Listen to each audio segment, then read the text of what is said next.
શાંતિ છે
ઈશ્વર પાસે અને પ્રભુ એક રસ્તો બતાવે છે તમે આ કરો, તમે આ કરો, આ તો કરીશું ને મંદિરમાં આવો બધા દરેક લોકો દૂધ પીતા બાળકને પણ લાવો, કોઈ માગત નહીં અને સમગ્ર પ્રજા છે એ ઈશ્વરની આગળ નમી જાઓ અને પરમેશ્વરને કહો કે પ્રભુ તમને દર ગુજરતો ઈશ્વર તમને માફ કરો, પ્રભુની પાસે દયા માંગો, ઈશ્વરની આગળ પશ્ચાતાપ કરો,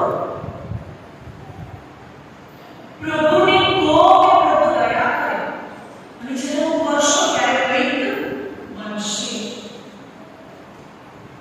યોએ પ્રભુ તમને ઈશ્વર કહે છે કે તું અને તારા બધા જ લોકો કોઈ બાકાત નહીં, બધા જ લોકો પ્રભુ પરમેશ્વરના ઘરમાં આવે અને નમી જાય, પસ્તાવો કરે, પોતાના જીવન સંબંધી પશ્ચાતાપ કરે. કેમ આવું થયું હશે? કારણ કે આપણા અધ્યાયો વાંચીશું તો ખબર પડશે કે એ સમયના લોકોએ ઈશ્વરને ખૂબ જ દુઃખી કરેલા, જુદી જુદી બાબતો દ્વારા એમણે ઈશ્વરને દુઃખી કરેલા. શરૂઆતમાં ખબર નહીં પડી, પણ જ્યારે બધા જ મુશ્કેલી એક પછી એક આવી, એક પછી એક નુકસાન આવે, એક પછી એક સંકટ આવ્યા અને ત્યારે ઈશ્વરે જે આખી બાબત હતી એને ખુલ્લી કરી દીધી અને કહ્યું કે આખી પ્રજા બધા જ પ્રભુની આગળ નમી જાઓ અને પશ્ચાતાપ કરો, હૃદયને કઠણ રાખો, નમ્ર કરી દો, પરમેશ્વરની આગળ ઝૂકી જાઓ, પ્રભુ દયા કરશે. ઈશ્વરની પાસે આવો એ કરીને ગણી અને પ્રભુ આપો કે એ પ્રજાને બતાવે છે. કેટલું સરળ કહે છે. આપણા પવિત્ર ઈશ્વર આપણી પાસે એક રૂપિયો નહીં માંગતા, આપણે ખુશીથી દાન આપીએ છીએ એ અલગ વસ્તુ છે. પ્રભુ પરમેશ્વર આપણને એવું નહીં કે પ્રજા પાઠનું કોસ્ટ કરો તો હું આ કરી દઈશ ના. પ્રભુ એક બહુ સરળ, બહુ સહેલો અને બધા જ કરી શકે એવો રસ્તો બતાવે છે કે બધી જ પ્રજા, આખી પ્રજા, આખો દેશ ઈશ્વરના મંદિરમાં કારણ કે ત્યાં પરમેશ્વરની હાજરી હતી. પ્રભુની આગળ નમી જાઓ અને પોતપોતાના પાપ કબૂલ કરો. શા માટે સાંભળો એકઠા કરો છો? ઈશ્વરને દુઃખ લાગતું તો તમે વાંચજો આ 3 અધ્યાય. પ્રભુ ખુશ નહોતા પરિસ્થિતિ, ઈશ્વર દુઃખી હતા. જો દુનિયામાં મા બાપ જે પોતે પાપી હોય અને પોતાના બાળકને મુશ્કેલી જોઈને એને રડવા આવતો હોય તો આ તો આકાશમાંના ઈશ્વર છે. મા બાપ કરતાં વધારે દયા એવા ઈશ્વર છે. તો ઈશ્વર શાંત બેસી રહેશે? પ્રભુને દુઃખ લાગતું, ઈશ્વર શાંત નહોતા. પરમેશ્વરે કહ્યું ક્યારે મારા ભક્તો મારી પાસે આવે એની મદદ કરું. શું ઈશ્વરે એનો હાથ છોડી દીધો? પ્રભુએ એનો હાથ નહોતો છોડ્યો, પણ માણસોએ છોડી દીધો. લોકો ઈશ્વરનો હાથ છોડી દીધો. શું પ્રભુ એમને ભૂલી ગયા? ઈશ્વર નહોતા ભૂલી ગયા. વ્યક્તિઓ ઈશ્વરને ભૂલી ગયા. માણસો જ ઈશ્વર સાથે જે સંબંધ હોય, જે સંબંધ ફક્ત હૃદયથી હોય, એ સંબંધ કપાઈ ગયો, ખલાસ થઈ ગયો.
પરમેશ્વરની પાસે આપણે એક ગજબનો નિર્ણય લીધો.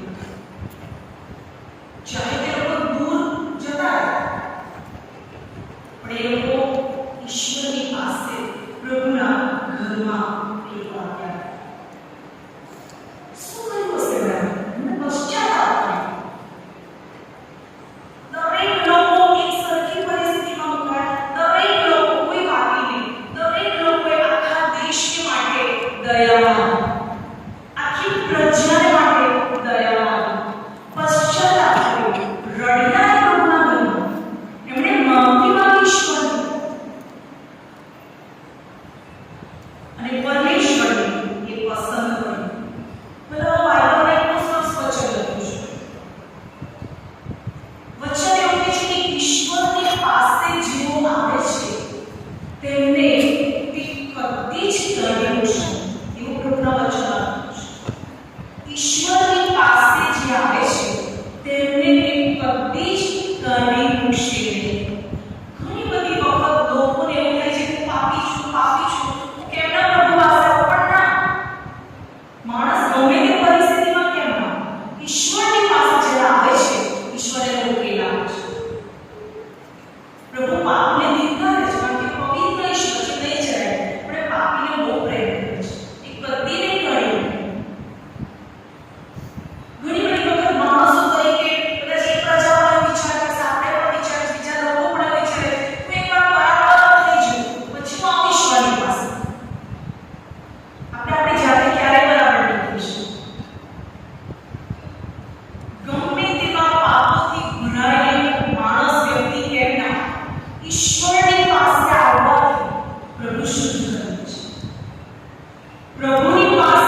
વિશ્વાસ કરીશું અને પ્રભુ જે કહે છે એ કરીશું તો આપણો એક એક બાબત પ્રભુ રિસ્ટોર કરશે.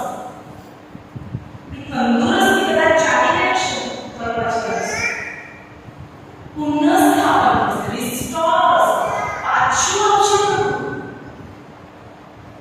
આરામ જતો રહ્યો છે, પાછું આપશે.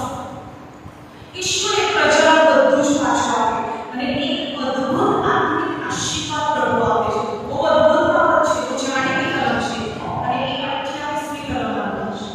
ત્યાર પછી એવું થશે કે હું સર્વ મનુષ્યો પર મારો આત્મા રેડી દઈશ અને તમારા દીકરા તમારી દીકરીઓ પ્રબોધ કરશે, તમારા વૃદ્ધોને સ્વપ્ન આવશે, તમારા જુવાનોને સૌદર્શન થશે. વળી તે સમયે દાસો તથા દાસીઓ પર હું મારો આત્મા રેડી દઈશ. ઈશ્વરે બહુ જ અદ્ભુત આશીર્વાદ વચન આપ્યું અને તો આત્મિક આશીર્વાદ હતા. ઘણી બધી વખત આપણે આ કલમ વાંચીએ છીએ અને પછી એને ભૂલી જઈએ છીએ, મૂકી દઈએ છીએ. પણ આ બહુ અગત્યની કલમ છે. ઈશ્વર એ આ લોકોને માટે એક બીજો આશીર્વાદ મોકલવાનો વાયદો કર્યો છે. પ્રભુ કહે છે હું મારો આત્મા રેડી દઈશ. હું અને તમે કેમ રોજ હારી જઈએ છીએ કારણ કે આપણી પાસે ઈશ્વરનો આત્મા નહીં. આપણે ખ્રિસ્તી છીએ. પણ જો આપણા હૃદયમાં ઈશ્વરનો આત્મા હશે તો મુશ્કેલી, સંકટ, તકલીફ, બીમારી આવે પણ એમાં પ્રભુ આપણે બહાર કાઢવા માટે પ્રભુ આપણી મદદ કરશે. ઈશ્વરનો આત્મા આપણને દોરશે. પાપ આવી શકે, પરીક્ષા આવી શકે, પણ પ્રભુ એની પર જીત પમાડશે. અને એ પ્રભુના પવિત્ર આત્માની આ લોકોને જરૂર હતી. અને ઈશ્વર કહે છે હું બધા માણસો પર રેડી દઈશ, કોઈ એક પર નહીં રહે. પરમેશ્વરની પક્ષપાત નહીં કરતા. પ્રભુ એવું નહીં કહેતા આટલા જ વ્યક્તિઓને કે અમે જ તમારો પવિત્ર આત્મા આપીશ. ના, જે કોઈ માંગશે એને મળશે. આપણે ઘણી વખત પૈસા માંગીએ છીએ, આપણે ઘણી વખત આશીર્વાદો માંગીએ છીએ. એ ખોટું નથી, પણ સૌથી વધારે આપણે પ્રભુનો આત્મા માંગવો જોઈએ. બીજું બધું તે ગમે તે રીતના આપી શકે. આપણી જરૂરિયાતો પૂરી કરશે. અને આ લોકોના માટે પ્રભુ એક વાયદો કહે છે હું સર્વ મનુષ્યોનો મારો આત્મા રેડી દઈશ. આપણે કોઈને આપવા હોય તો માંગીને આપીએ, પણ રેડવાનો કેવો? ભરપૂર પ્રમાણમાં. ઈશ્વર કહે છે હું મારો આત્મા એ સર્વ મનુષ્યો પર રેડી દઈશ અને તમારા બાળકો, તમારા જુવાનો, તમારા વૃદ્ધો કે તમારા લોકો કોઈ સામાન્ય લોકો તરીકે જીવન નહીં કરે. બદલાઈ જશે પરિસ્થિતિ. ઈશ્વર કહે છે તમારા જે દીકરા દીકરીઓ છે, બાળકો છે એ તો પ્રબોધ કરશે. એ તો ભવિષ્યવાણી કરવા માંડશે. તમને થશે કે આ તો આ નવું છોકરું કેવી રીતના બોલે છે, પણ બોલશે ઈશ્વરનો અવાજ, ઈશ્વરની વાણી પ્રગટ કરશે. પછી કે તમારા વૃદ્ધો છે, આપણે વિચારે વૃદ્ધો તો શું ઘરમાં બધા બેસી રહે, પણ જે વૃદ્ધોને સ્વપ્ન આવશે અને ઈશ્વર વાત કરશે. જુવાનો જે જુવાનોને સૌદર્શન થશે, વિઝન મળશે. જુવાનોની સાથે ઈશ્વર વાત કરશે. પરમેશ્વર એક એક ઉંમરના લોકોને સ્પર્શ કરશે. ઈશ્વર કહે છે હું એક એક ઉંમરના લોકોને ઉપર મારો આત્મા રેડી દઈશ. પ્રભુ કહે છે મારા જે દાસ દાસી છે, જે સેવા કરે છે એમની ઉપર મારો આત્મા રેડી દઈશ. અને એક સુખું જીવન રહે. ઘણી વખત આપણે બાઇબલ વાંચીએ છીએ, આપણે પ્રાર્થના કરીએ છીએ, આપણે પ્રભુના ધૂનમાં આવીએ છીએ, આપણે દાન આપીએ છીએ, આપણે સેવાઓ કરીએ છીએ, પણ જો આપણા હૃદયમાં ઈસુ નહીં હોતા, જો આપણા હૃદયમાં ઈશ્વરનો આત્મા નહીં હોતો ને તો આપણને સૂકાપણ લાગશે. આપણે બધું જ કરતા હોઈશું પણ ખાલી લાગશે. પણ જ્યારે ઈશ્વરનો આત્મા આવે છે એ સૂકાપણ દૂર થાય છે. પ્રભુ પરમેશ્વર એક પ્રજા વિશે આ વાયદો કરે છે કે હું મારો આત્મા રેડી દઈશ. તમને કશો ખાલી નહીં લાગે. હું એક એક ઉંમરના લોકોને આશીર્વાદિત કરી દઈશ અને આખી પ્રજા એક આત્મામાં પણ પ્રગટા કરશે, શારીરિક રીતે પ્રગટા કરશે અને સામાજિક રીતે એક બળવાન બનશે. અને ઈશ્વર આ વાયદાઓ કરે છે અને આ વચન એ પ્રેરિતોના કૃત્યોમાં પૂરું થાય છે. ઈશ્વરે માણસ નથી એ જૂઠું બોલ્યું. પ્રભુ જે કહે છે એ શબ્દ શબ્દ એ પૂરું કરે છે. અને ઈશ્વર એની પ્રજાને જે વાયદાઓ આપે છે એ 1829ની કલમના જે વાયદાઓ છે ઈશ્વરે પૂરા કર્યા. ઈશ્વર આ પ્રજાની જે પરિસ્થિતિ છે એ પ્રભુએ બદલી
પ્રભુ પરમેશ્વર આપણી પરિસ્થિતિઓને બદલી કાઢવા માંગે છે.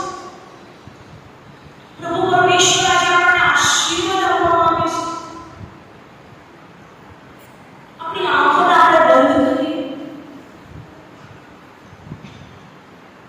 અને આપણે પ્રભુને કહીએ કે પ્રભુ મારા જીવન પર દયા કરો.